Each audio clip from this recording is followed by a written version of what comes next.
5, 4, 3, 2, 1, go!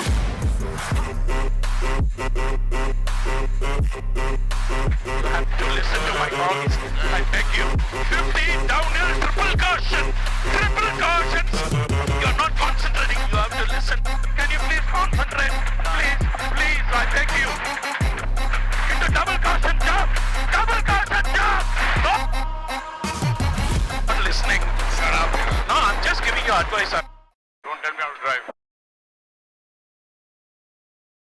Well, welcome everybody back at another episode of Unpacking Rally.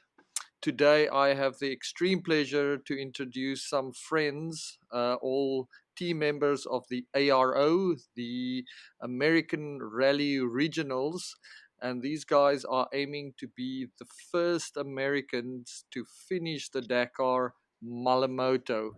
Now, if you're watching this channel, you probably will know what Malle Moto is, but without further ado, let me introduce these guys to you and maybe they can give us their take on Malle Moto. So, welcome Mr. Mo Hart, Mr. David Pearson, and Paul Neff. It's an honor and a privilege to have you guys on the show. We are missing two members, and we'll catch up with them either individually or maybe they'll join in later on the show. But guys, well done on qualifying for Dakar. And how's the prep going? It's relentless, I think, is probably the best word. It's just relentless. We just got to keep working at it. Okay, so for our listeners that might not be aware what Malle Moto is, can one of you give us a bit of a input as to what Malle Moto actually means for you on the ground at Dakar? I would just translate the word Malle into trunk, French word for trunk, and we live out of a box for 14 days with, in theory, everything that we need. And it's they're referred to it now as the original class because it's the original way that the boys and girls used to race through the desert on bikes, and we're pretty much on our own. I mean, I can't think of anything harder. It's pretty much the pinnacle of the sport, and then take the mechanics out of it. So true adventure. Yes, We're on our own. some people refer to it as the most pure form of rally racing, and without a doubt the hardest class there is in the Dakar.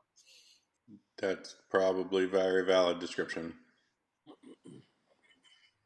And you guys are aiming to be the first ever Americans to do it. What's up? Did the Americans not want to ride the Dakar? How come it's taken so long to achieve this? We probably need Kyle for this talk. He's our team historian. He knows. He's got a spreadsheet that's longer than my arm explaining all the Americans who've done it and how and where and when. And but if I'm correct, Mr. Ryan Norino's dad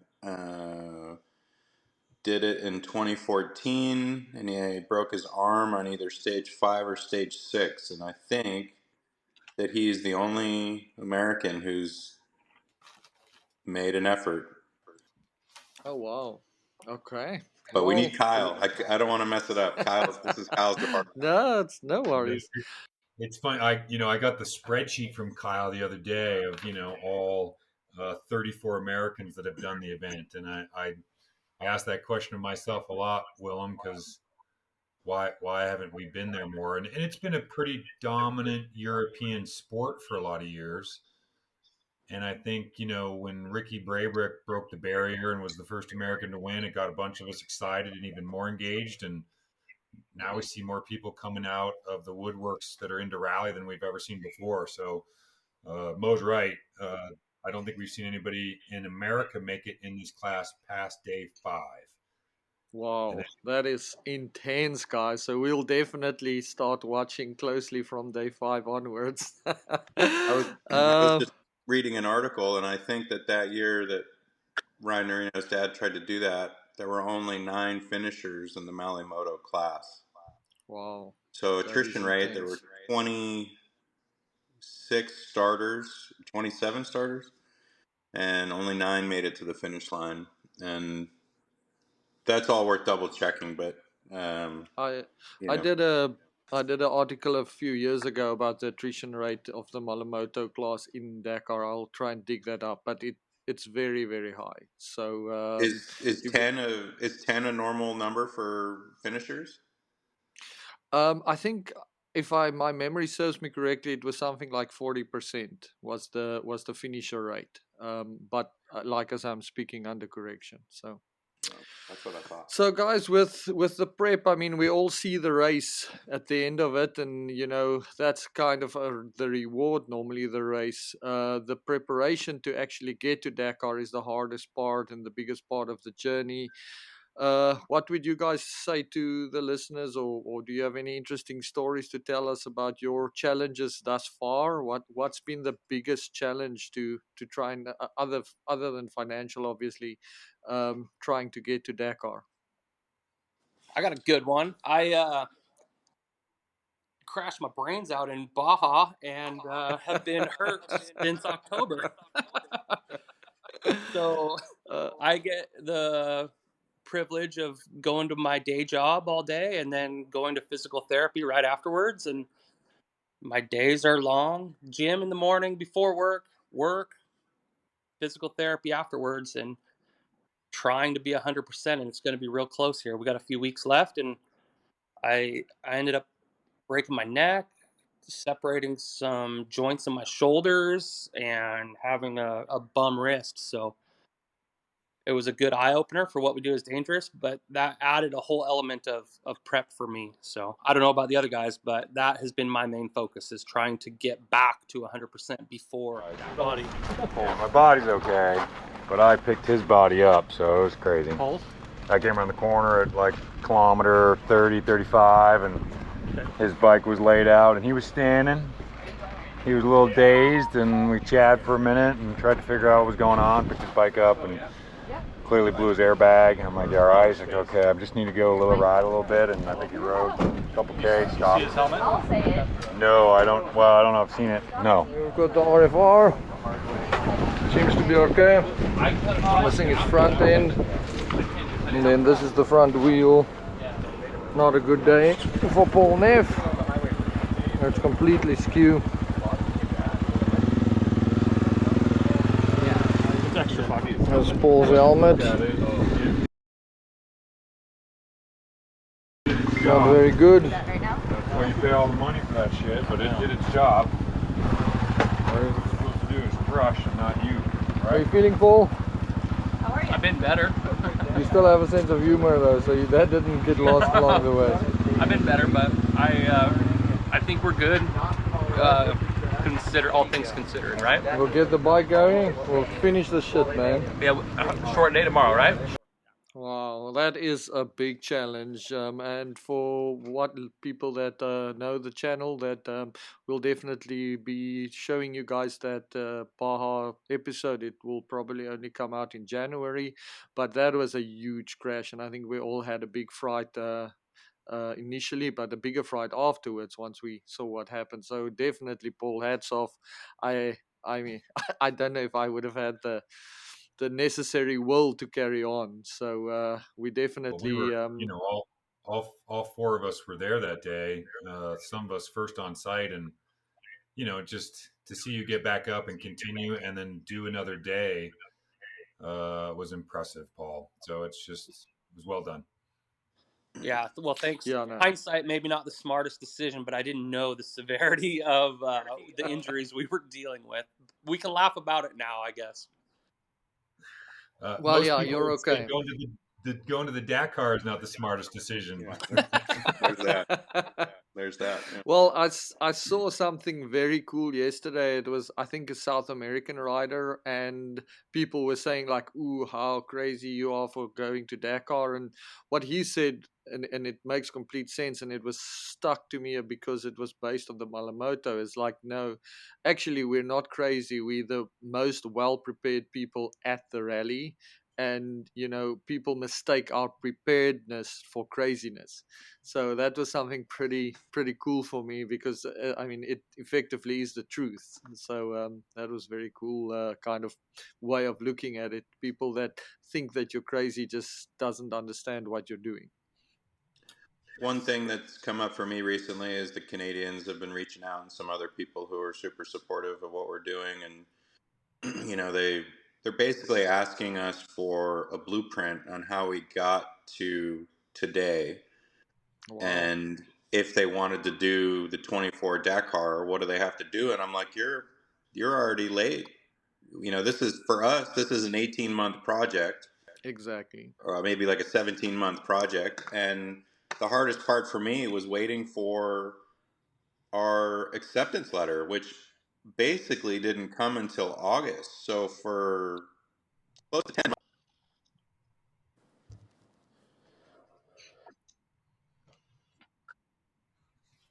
we just didn't know. A lot of variables. And the day we got our acceptance letter, if we were gonna use our bikes, we would basically have to ship our bikes that day, the day we get our acceptance letter, to get it to France in time to get it on the ship to go to Saudi.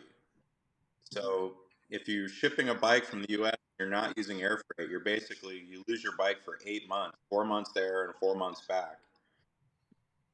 And I think the timing aspect, Mo, as you point out, is one that's the most overlooked for people as far as the time. They think every year January Dakar comes around and they decide they want to enter Dakar, and like you say, then by that time you're already playing catch up. It's a, like you say, 24-month deal, and you guys seem to be very prepared for it. So that's great. Wow. So obviously, with the five of you, there's definitely certain personalities coming out and personality traits. Have each of you got a little niche in the team? Is one known as an organizer and the other one as a actioner, or do you guys have little cute nicknames for each other? What's the situation within the team? We know Paul's going to be listening to some really bad music. That's what we know. So he's not the DJ then. Apparently I not. just gonna bring some hair. I'm bringing my hair for the team. Mo, I think the American audience is extremely disappointed that you have decided to cut your hair. Fair enough. That is just. Fair enough. I think that was a big planning error on your side. Fair enough. My helmet stopped fitting. Seriously though, Will, we are definitely a very diverse group of personalities, and I think we try and play off that well enough. And I think sometimes it'll help bring some people up and calm some people down, because sometimes we get a little anxiety in different areas and different departments, and so the balance between those things will hopefully come together for us, and we banter pretty well, and I think we mesh well. But it's definitely, you don't know what's going to happen. My wife always says, if you really want to test a relationship, go on vacation where it's very stressful and see what happens. So we're gonna see what happens here. Yeah, you're either gonna come back best friends or no friends at all. No, we'll be good, Willem. We'll be fine. You might be able to write a couple Seinfeld episodes on what we do in the bivouac, but we'll be fine. We're good. Speaking of which, we have a tent video out with you guys trying to put that tent together. Have you guys managed to practice a bit more? How's the tent collapsing going? I'm good. I feel confident. Haven't touched one since, Willem. Why do I feel people are just going to let Mo break their tents every morning? That's fine. I'll do it. Great. Wow. So another quick question, guys. I don't want to keep you too long. As far as the learning experience, with everything, the whole thing, what would each of you say was like the biggest thing that you've learned in the journey running up to Dakar, that was something you probably didn't know or didn't expect? I would say that we're not to Dakar yet, but kind of piggybacking on our acceptance that Mo was talking about. there's a lot that's out of your control as a racer, and I'm not necessarily used to that. You know, there's so much logistics, and there's so much uh, ASO paperwork, visas, bike rentals, parts, and you are reliant on someone or some procedure to accomplish all those things. And compared to a normal race here in the States, where I just show up and compete, and everything is on my own back, I guess you could say. There's a lot of unknown, and there's a lot of relying on others for Dakar, and that I didn't expect. I expected to be able to bear a lot of that responsibility just on my own and just grind through it like I always have. But there's just so much out of your control that it's hard to process that, and just let it go and say this is going to work out because these steps are in place. So I had to let a lot of things kind of roll, if that makes You sense. become part of the machine. Yeah, no, I'm the same, and I think a lot of rally riders are the same. We like to organize our own stuff. So giving up that control is a hard part, definitely. I everything that Paul just said, of course, very true. But I learned a very valuable lesson at Sonora. Um, my goal for the October rally month, Baja and Sonora, was to avoid timing penalties and any kind of speeding penalties and this and that. And I got a penalty at Sonora for sitting, like, after the big dunes day. I got to the tent finish line in the desert, and I, drank all their water and sat around and did whatever for a little bit too long. And when I got to the bivouac, I got a 5-minute penalty, and I didn't honestly know what it What? was for, and dug into it. And basically, I didn't transfer quick enough from the finish line Ooh. to the Okay. bivouac. And then when you Yeah. watch, you go through Lyndon's documentary on Dakar and this and that, you realize that as soon as you're handed that timing card, you're in time control. Exactly. And it was, it's a good lesson to learn at Sonora. But I mean, and for sure you're going to rack it up at Dakar, but it just seems like dumb time to give up. So, time management, and has it's just an extension of what Paul just said, whether we're talking about 18 months of logistics and time management and deadlines, or just getting to the bivouac on time. I mean, it's all being efficient. You just have to be so efficient and not waste energy to give up stupid penalties and this and that. And I think for transfers, I mean, I speak under correction, but at least the most of the other races I've been to, they really make the transfers tight. Sometimes those liaisons are so that you can't stop. You have to really push the liaison time to get to your start time, and that is something I haven't really experienced in US rallies. But the other rallies I've done, it's always been a question of, look, if you stop for 5 minutes, you lose your start time. And that's definitely something to keep in mind. Wow. Yeah. Dave, what would you say? What has been your biggest learning experience in the run up? Paul's right. I mean, time management. The Kota rally was a really big one for me because I had to sleep in a tent for 5 days. Willem, you were there. It was cold. It was rainy. You had to cook your own food. It really helped me learn how to manage that process.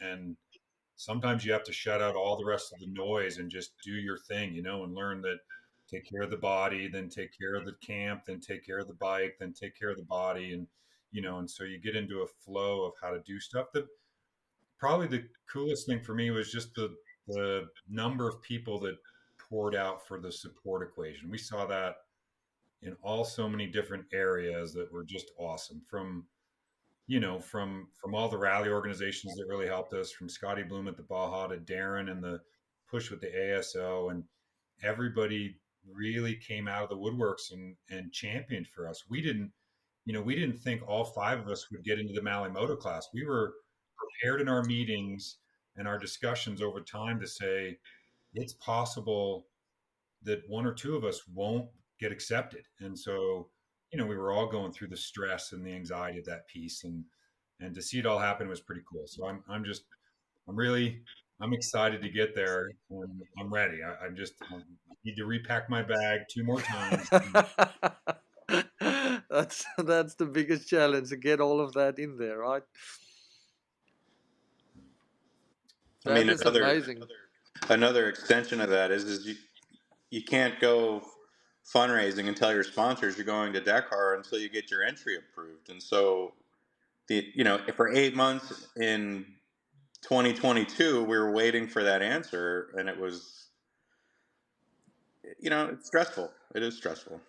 The fact that all five of you managed to do it together, it's, I mean, that in and of itself is so monumental, not just for US Rally, but for any group of friends that want to do it together. It's gonna be such a bonding experience, and it's so cool that you can do it together. It's really a big thing.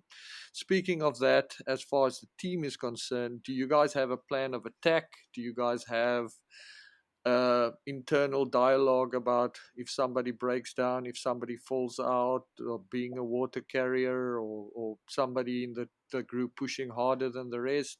Is each guy doing it on his own? Are you guys going to support each other? Is it literally just about finishing and enjoying yourselves? Maybe you guys can tell us a bit more about that side of your planning. That's all tight secret stuff, Willem. Uh,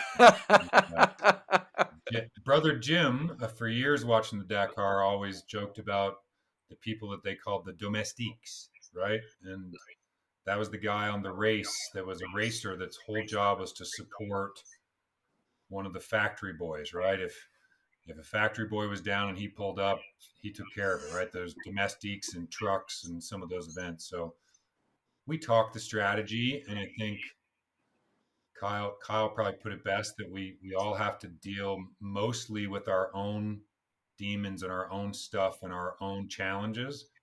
And then when that time eases up, then we move down the path based on our strategy on how we can get somebody to get past day 5, past day 10, past day 14, and on the finish line.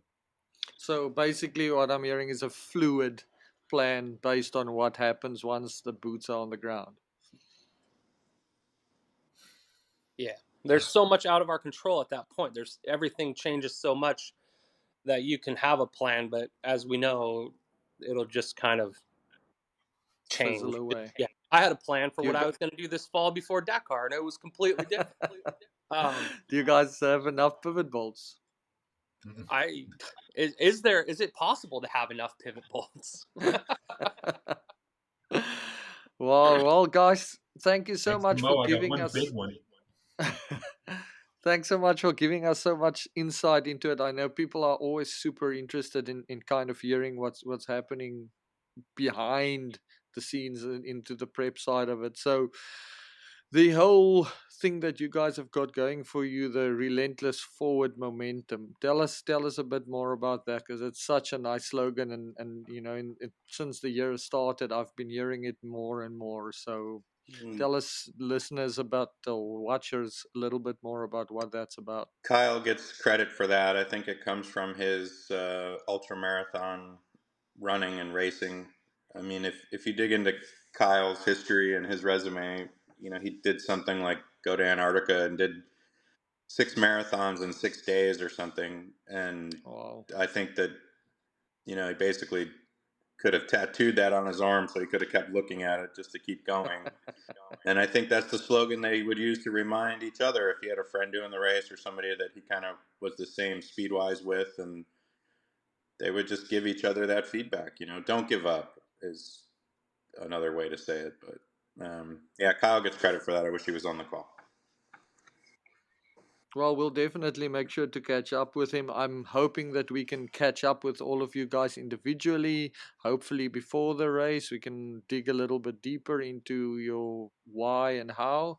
And then, definitely, I want to make sure that we can check in with you guys at the race. We know that it'll be super tight and super busy, but hopefully, just that getting in the thick of it things report would be absolutely amazing. So thank you so much for coming on to the show. We really appreciate it. I cannot wait to follow you along with you guys. I'm really sad that I'm not there giving you nonsense from my side, but you guys must really enjoy it, and we're all crossing fingers that each one of your 5 will cross the finish line.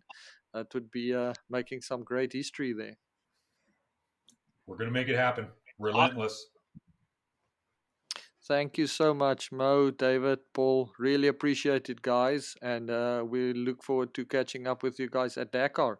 Good luck with the last bit of prep. Thanks, Willem. Hope you're feeling better. We'll talk soon. Thank you. Cheers, Thanks, buddy. man.